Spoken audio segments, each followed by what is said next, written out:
Sige sir. 1, 2, 3, go. Okay, so makasama paano kumuha ng score. Halimbawa, tapos ka na mag-scan, mag-item analysis ka na ngayon. Okay, so sir, focus mo ha. Okay, so pag item analysis, punta ka lang sa quizzes. Okay, sa quizzes, hanapin mo yung subject na in-scan mo. Kung ano yun, kung to Lawin Math, kung to Falcon Language. Ngayon, ang sample ko sa inyo ay yung dati ko ng estudyante. 7 result. Ito yung aking student dati. Okay, so 2025-2026. Ito yung kanilang result ng kanilang periodical test. 1 to 50 yun. Okay, click ko lang to. Yung kulay blue na to. Nandito. Okay, pag na-click ko yan, mag-item analysis po tayo. Lalabas po to. Yung button na to. Ito po yung ZipGrade interface po ha. Pag lumabas po to, drop down mo lang. Okay, mapapansin nyo dito may mga information po yung nakalagay. So may na-delete ko na yung ibang mga pangalan ng bata, kaya ilan na lang yung bata nandito, na-delete ko na. So yung papers na na-scan ko ay 28, number of questions 50. Okay, nakalagay po yan dito yung minimum, maximum, lowest score, high score yan, tapos average score, yan po yung 32 yung average ng mga bata ko. Hindi po masa. Kasi dapat ang average dapat ay 38 and up para pasado. So median 34. Okay, so yun po yung standard deviation, nandiyan din po yan. Okay, tapos ito na po yung mga ano nila. Okay, item analysis nila. Number 1, 22 lang yung nakatama. Number 2, 21. Number 3, 21 yung tama. Number 4, 11 yung tama. Hanggang 50 yan. So itong information na to, yung number correct, yun ang kukunin natin, yun ang ilalagay natin sa item analysis template. So ito yung number of correct in dito banda. Ngayon, paano natin mag-download ng ganyang information? Bababa tayo ngayon dito. Okay, sa area to. Di pala baba. Saan ba yun? Okay, so dito. Hanapin natin yung may salitang Excel. Okay. So, mula sa taas, baba ka, hanapin mo yung salitang may button na Excel. Ito yun. Sa Excel, kukunin mo ngayon yung dalawa lang kailangan mo.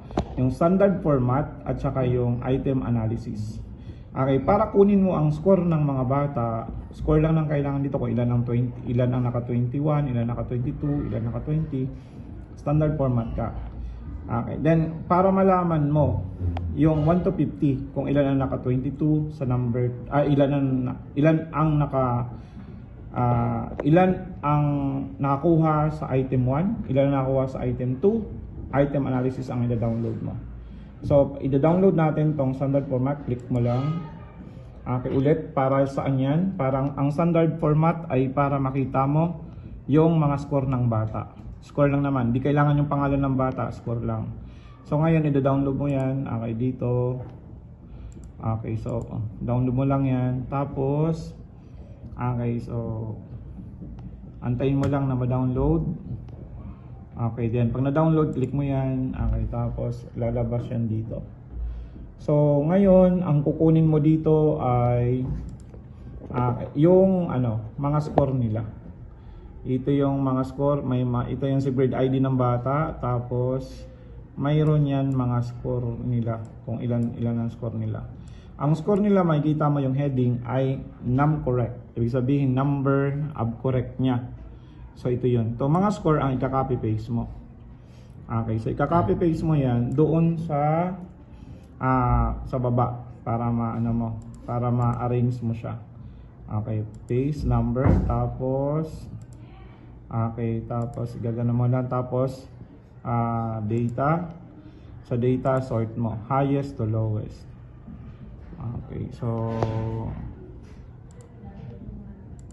largest to smallest. Yan po yan. So 47 yung highest, sumunod ay 43.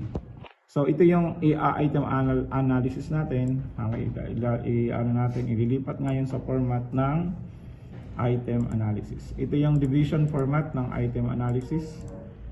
Okay, so yan po yan. So yung ilan na naka 47, lagay mo dito, isang naka 47.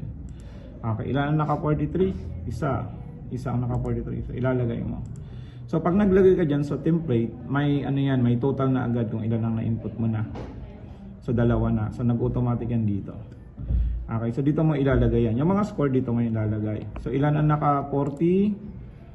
40 isa. Okay, ilan ang naka 37? 1, 2, 3, 4. Apat ang naka 37. So lalagay mo dyan. So hanggang sa ma-total mo yan. Okay, ngayon punta tayo doon sa item analysis. Yung para kunin mo kung ilan ang nakatama sa number 1, ilan nakatama sa number 2. Ang i-download mo dito ay yung item analysis. So sa item analysis, okay, so ito yun. I-download mo siya para makuha mo yung 1 to 50 na items. Okay, ito yun. Okay, so saan mo kukunin yung 1 to 50 items dito sa item analysis na to? Dito mo yan kukunin sa ito number correct kung ilan. Ito yun. Ito yung part na to. Okay, so dito mo kukunin yan. Okay, so kukunin mo ngayon yung kung ilan na sa number 1, 22 tama. Sa number 2, 21 ang tama. Number 3, 21 ang tama. Okay, out yun sa total ng estudyante ko. Hanggang ano yan? Hanggang 50. Ito yun. 50, 20 yung nakatama. Okay, so yun. Kakakapapaste lang natin dito. So copy mo. Tapos ilagay mo na doon sa doon sa item analysis format. So dito muna kasi iba yung design nila. Or pwede ring direkta kung wala namang problem. Okay, direkta na dito. So yun. So sa number 1, 22 nakatama. Ayan, so yun. So yung error, number of errors, mag-ano agad dito makikita niyo yung score. Kaya yan negative kasi okay, 7 pa lang yung na-encode ko dito sa mga score nila. So yun po yun mga kasama, yun lang. Okay, so napakadaling mag-item analysis. Okay, kumbaga kayang-kaya natin yan. Okay, so pag may tanong, lapit lang dito sa office. Thank you so much.